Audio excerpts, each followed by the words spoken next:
And welcome back. Let's bowl things off with some cricket, shall we? Sent to bat, New Zealand were 21 for 1 at sports time in the first session on day 1 of the first test against the West Indies at Seddon Park in Hamilton.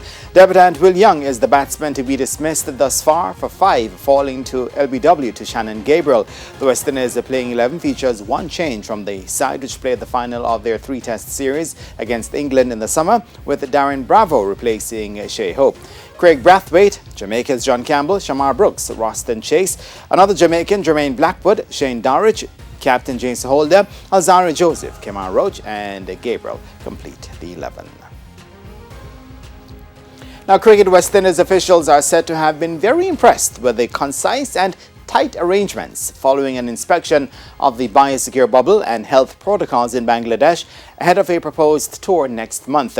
Cricket West Indies director Dr. Akshay Min Singh and security manager Paul Slow arrived in Dhaka on November 28 and conducted a survey of facilities in Dhaka and Chattogram, including airports, hotels, stadia, practice facilities and hospitals over the past few days. They'll now report their observations to the Cricket West Indies Board of Directors, who will then make a decision on the tour. The 3-format tour could yet be shortened, but question marks hang over it might have been dispelled for the time being, according to ESPN Cricket Info.